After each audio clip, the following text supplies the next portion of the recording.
There's this one secret weapon in startups, in SaaS, in entrepreneurship in general that founders, venture capitalists, CEOs, none of us talk about enough. And it's the idea of stamina. If you actually Google stamina and Google the definition of it, the actual definition is the ability to sustain prolonged physical or mental effort. And I think stamina is one of these things where there are those that learn to master it, and that way they can go the distance, and there are those that don't. If you look at all the stats around entrepreneurship, around SaaS, around just startups, founder burnout is one of the biggest leading causes of not just founders failing, but companies failing.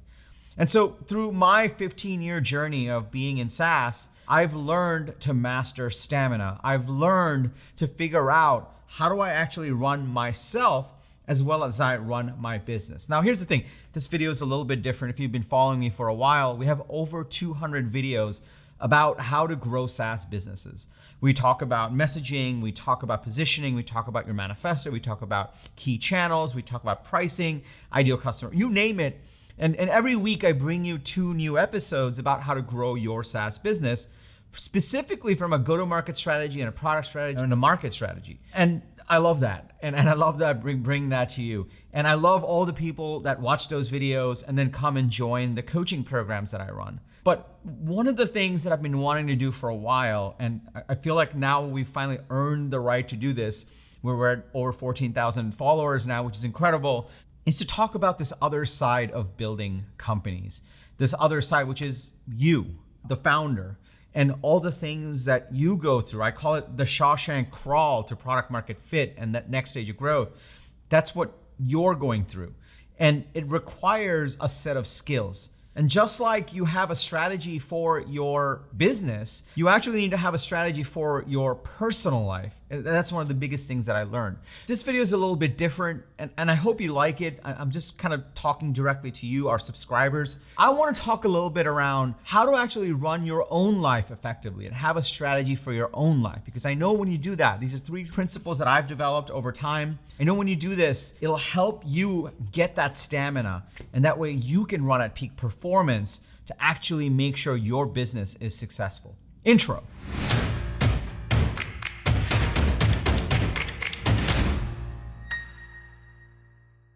What's up, everybody? Welcome to Unstoppable. I'm TK, and on this channel, I help SaaS founders like you grow your SaaS businesses faster with an unstoppable strategy. Now, if you're new to this channel, welcome.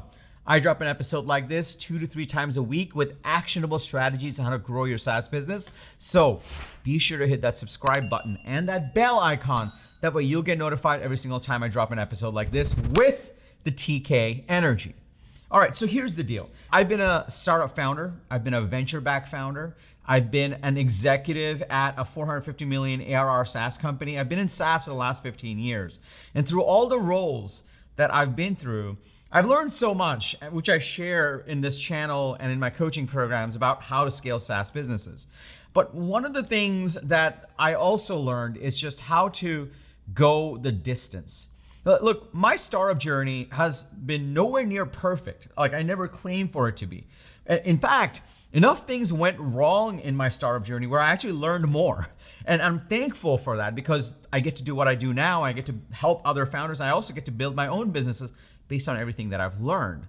And so through those ups and downs, I realized that in addition to just knowing how to be great at business, I also needed to learn at how to operate my own life effectively. And over the last 10 years, when I started ToutUp about 2010, 2011, that's when I really started to take this even more seriously because I had to.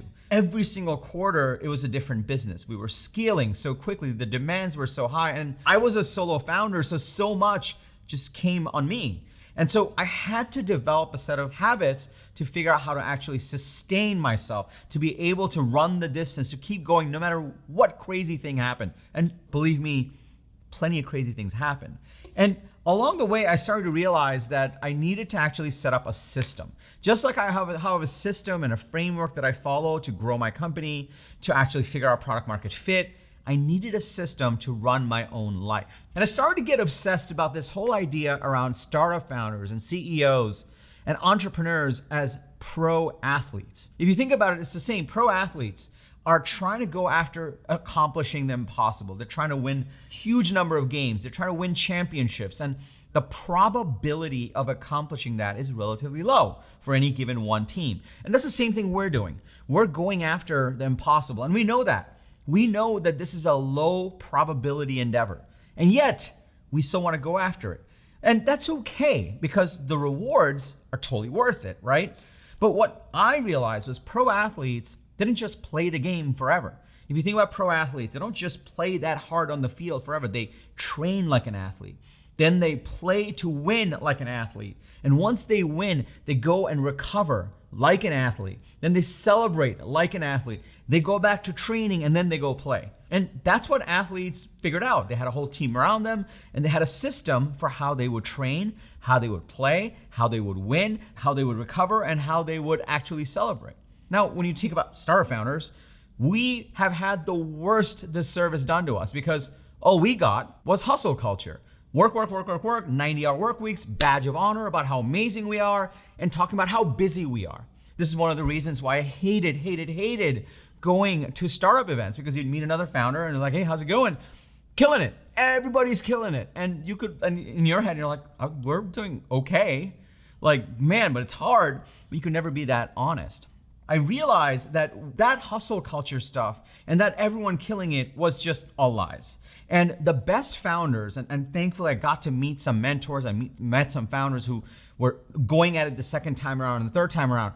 What I learned from those guys was they had a system. They had a system on how to have discipline in their execution. They had a system on how to visualize what they wanted. They had a system to self-reflect and check in. And that's when I started to realize, wow, like there's a better way to do this. So let's get proactive about it instead of just reacting to things and getting stuck. And so that's when I really started my journey of like, look, there's a better way. It's not hustle culture. Like, that's garbage.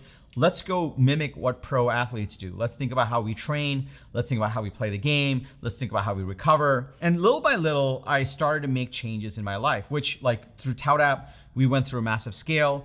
We almost died. We recovered, then we sold. And then the company we sold into was going crazy. And so I had to like pull up my sleeves there. I love it when like I see founders that sell their company and then go on a sabbatical. Like I had to work really hard for 2 years right after we exited because that was just kind of what the duty called for. It worked out because we sold Marketo to Adobe for $4.75 billion, but still. And so I learned how to actually figure out stamina, how to go the distance, how to bounce back from failures. And that's what I want to walk you through today. And this video is a little bit more long-winded. I'm kind of giving you a lot more story. It's probably a lot less punchy, but I'm thinking like if you are a true subscriber and a fan, like you'll get value from this because this is super important to me and I think it should be important to you and not enough people talk about this. So I'm going to walk you through the 3 principles that you absolutely need to know to make sure that you're running at peak performance, to make sure that you have the stamina to actually get to product market fit and that next stage of growth and that next stage of growth and that next funding round. SaaS businesses can go up to a decade to actually reach scale. So I wanna make sure you have those things. I wanna share with you 3 of my best principles. So if you're excited to dig into principle number 1, if you're just like jiving with like what I'm saying, smash that like button. Also, if you like this kind of video where it's, you know, a little bit different, I really like talking about this stuff, which you probably can tell. If you enjoyed it, put it in the comments below that you want to see more of this, topics that you want to see, and I'll share that as well. This is just like, I want to do something with just like the 14,000, 15,000 like subscribers we have and fans that we have, because I'm like, let's just do something that was a little different. Okay, so principle number 1, the thing that really started for me, and I started developing this myself on some weeks that were like really tough in the business. Like there were some business, like I had brutal weeks. And this is when I really started to do this. I literally like opened up a Google Doc and I have this running Google Doc. It's probably like 500 pages and then we turn it into an app. I started pausing and reflecting every Sunday. And I started asking myself, okay, cool. Before I jump into Monday, like where am I and what do I want to do next? And these were like, there was one point where I was going through a divorce and the company was in trouble all at once. My ex-wife wanted everything I had and the company was almost done. And I'm like, I actually have nothing right now. Like it was crazy. And so I just started doing this practice and it got me through some of the toughest situations in my life. And I still do it today up to now. And I started calling it my Unstoppable Sunday. So every Sunday I would sit down and I would pause and reflect on the week. The first thing I would do is ask myself, well, look, where am I? I would literally ask myself, where am I? What are the things that have happened in the past week? What worked really well? What were some wins? And then once I reflected on last week, then I said, cool, what do I need to do next? What do I do next? What do I need to do this week to move things forward and really make sure I have a great week? Does my calendar match up with that? And it kind of started becoming a whole system of just how to do this, how to practice Unstoppable Sunday. And if you go back to my way early videos, it kind of started with, I started this YouTube channel just to share all the mindset stuff because I was so passionate about it. And it was funny because that attracted a lot of founders, and the founders kept hitting me up saying, hey, can you do more content on growing SaaS businesses? So I started doing that. And that's kind of been the evolution of the channel. So we're almost going full circle in a way. So my principle number one for you is literally carve out 30 minutes on a Sunday and ask yourself these two questions. Where am I and what do I do next? We actually built a whole app that helps you do this. I'll link to it below and you can check it out if you'd like to. Or you can use a Google Doc. It really depends. The app is great. I use it every day and lots of people use it. What that allowed me to do was go into Monday with a plan. And a lot of times, I don't know if you got this, I would just get this anxiety on Sunday. And turns out it's very real. It's the transition into the work week into Monday that makes you feel that way. And so when I sat down for 30 minutes and paused and reflected on the past week, one, I found out there were a lot more wins than I forgot about. Two, it helped me identify, am I feeling great or am I feeling sad? What am I anxious about? And once I acknowledged it, I felt better. And then I was proactive about creating a plan and rearranging my calendar, saying no to things that weren't a priority. It was just game changing. And every Sunday I would do that. And little by little, I just started to feel like I had more control. And this is what I equate to just training.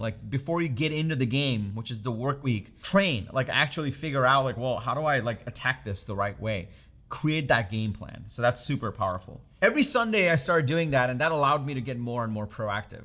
And what that allowed me to do, I realized, a few Sundays in, I started realizing, I got a pretty good handle. I kept doing it, but I started to realize that because I got rid of so much of the crap that didn't matter, I had excess brain capacity to think a little more strategically about myself and the business. And that was super powerful because all of a sudden, instead of me just reacting to whatever was coming my way, I started thinking well, what are we doing next with our product? And what are we doing next in terms of our sales team or the next executive hire?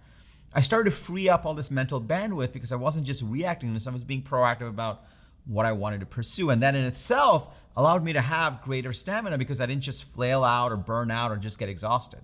This was super powerful. So the next thing I started to do, and I still do this today. In fact, I did this yesterday. By the time you see this video, it'll probably be 4 days later, but still, I did it in the beginning of the month. This is weird. You can judge me for it. I don't care. I think it's freaking awesome. I started going to dinner just by myself in my notebook. Okay. So this is my literally my notebook right now. And I have, probably 30 of these over the years. And what I always do, I always carry this with me, and in the binding over here, I always put the date that I started it in. So you'll see the date right here. This is where I put it. The beginning of every month, the first of every month or the second, I try to do first or second. I try to make it where I go to the same restaurant every time. In San Francisco, I loved going to Bob's Steakhouse. It was right by our office. Over here, I actually go to a different place, and I'm in Dallas now. And so I go to a place called Masumi, huge fan of that place. And so I literally just go. And it's just me, and you might be one of those people that I will never dine alone, and that's okay. It's it's your thing. I really like it because I get to go. I get a nice table, and because I go to the same restaurant the first of every month, the waiters know me. Everyone knows me, and they treat me really well. And so I'll sit down, I'll order a meal that I really like, I'll order a scotch I really like, and I'll get on my notebook and I'll just reflect on the month. And you'll notice over here, I write a lot on my notebook. There's a lot over here. When I started doing this, and this was the second principle, because what that allowed me to do was reflect on the full month. 31 days that goes by, you tend to forget really quickly. And so I started to look at what were big wins from the past month?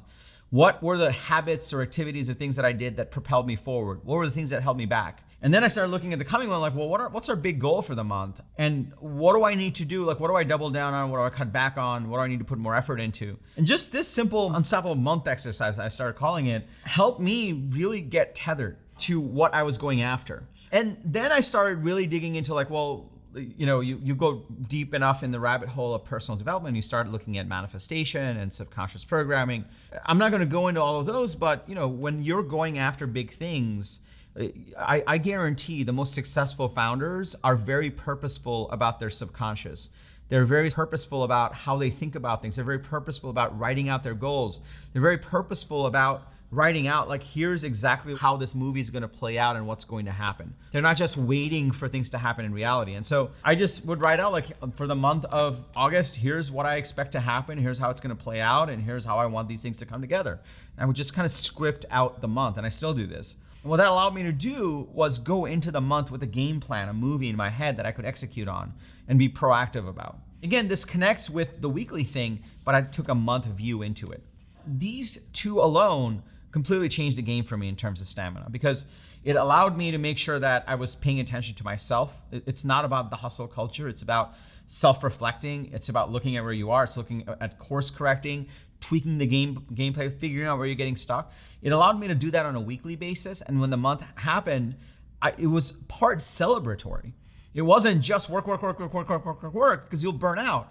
I learned that month thing became a treat for me. I looked forward to that, of like, I would visualize in my head, like, okay, like I still do it now, like September, I'm gonna sit down, we're gonna have this much revenues, we're gonna bring on this many clients, here's what our NPS score is gonna be like, here's the new hire we have, and then I'm gonna be celebrating with a glass of scotch and my favorite meal at my favorite restaurant.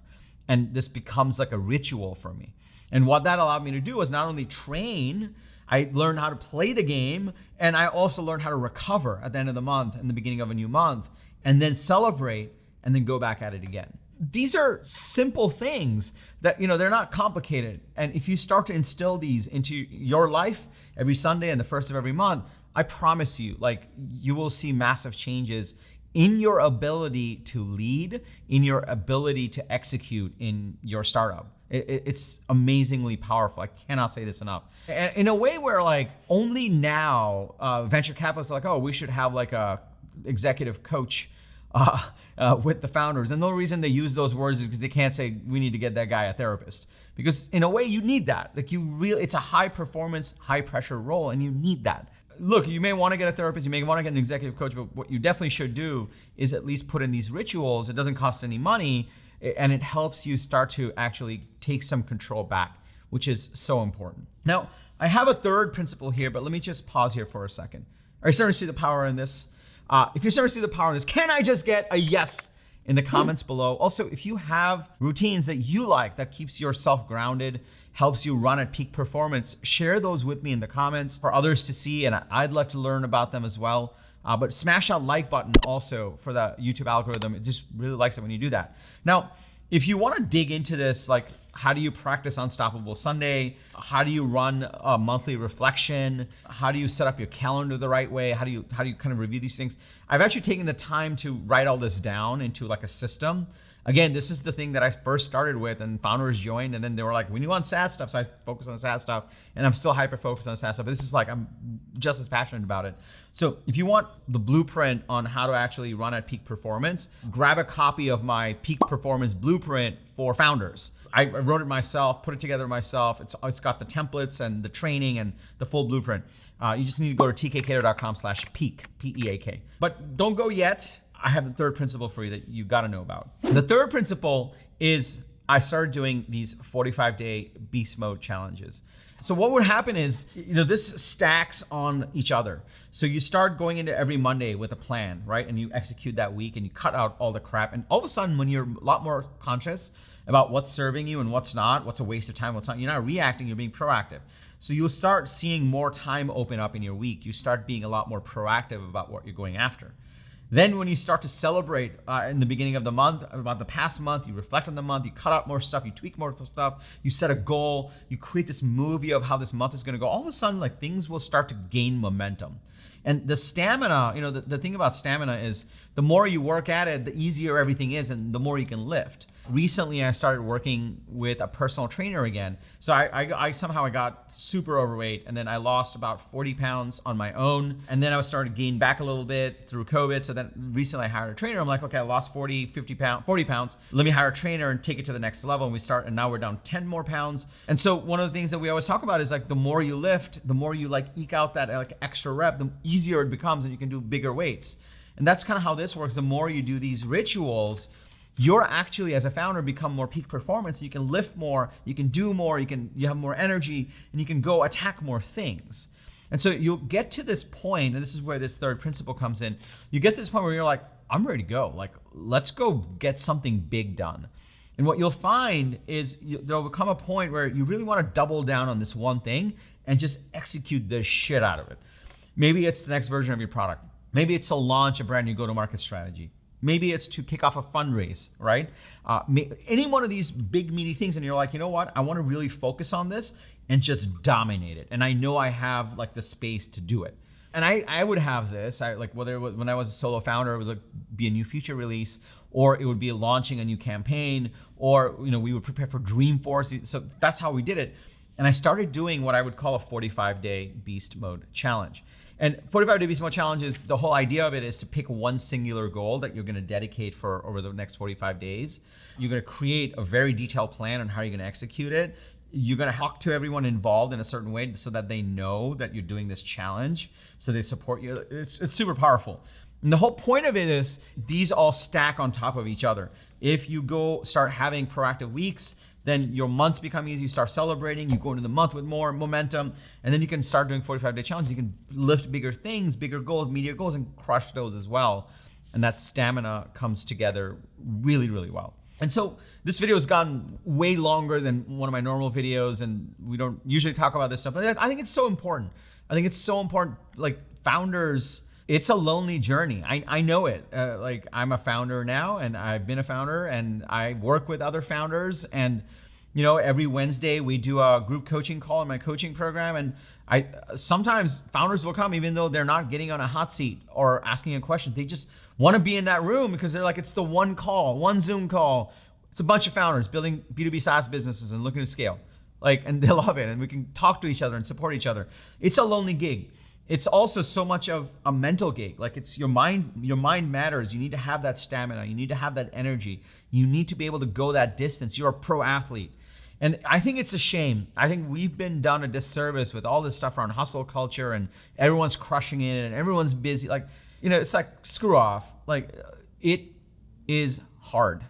And if you're gonna do hard things, which we all are doing, if you're watching this channel, you're doing something really hard. You're doing that Shawshank crawl. You need a system to follow. And just these three things, if you can start doing, carving out Sundays and celebrating, like go take yourself out to dinner and just celebrate just by yourself and write some stuff down in your notebook on what worked. If you can just start doing some of these things, I promise you this ride will be a lot better. You'll be better at it. And that's why I wanted to do this video. So if you got value from this video, please smash that like button. Also, if you want to dig deeper into these things, these three things are part of a 5-part system that I created called Unstoppable Life. I follow this. Founders inside of my programs, some of them follow it, not all of them. I don't push it on people. It's for people that are really looking for that edge. Not everyone needs it. Everyone has their own systems. This is a system I love. And so if you want to dig more into this, I encourage you to grab a copy of my Peak Performance Blueprint for founders. Specifically for founders, I have the blueprint, I have the training, I have the templates for all this. It's just super easy for you to incorporate this system. It's an incredible system. I'm able to do what I do at the scale that I do because of these core personal habits that I've developed over these years. And so I love teaching it to others. So just go to tkcater.com/peak, P-E-A-K. I'll also link to it below. If you got value from this video, please smash that like button. I drop videos 2 to 3 times a week. If this is your first time watching one, welcome. I drop videos like this with 2 to 3 videos with actionable strategies on how to grow your SaaS business. So be sure to subscribe button and that bell icon. If you have a fellow founder that you feel is, in this Shawshank crawl and maybe they need this message, please share this with them. We want to help as many founders as possible, not just in building incredible businesses, but also lead incredible lives. Founders are special people. We don't just do this for the money, we do this for the impact. So if we're effective in building our own lives and building businesses, we're gonna have massive impact in this planet. And that's what really drives me about Unstoppable. So please share this with your fellow founders. Part of a WhatsApp group, a Slack group, a mailing list, please share this. It would mean the world to us. And lastly, remember, I say this at the end of every episode, and maybe now it'll make a little bit more sense on why I say this all the time. Everyone needs a strategy for their life and their business. When you are with us, yours is going to be unstoppable. Thank you so much for watching all the way till the end. Thank you for allowing me to serve you. I truly love what I do here, and I'm so thankful for you. Take care, and I'll see you in the next episode.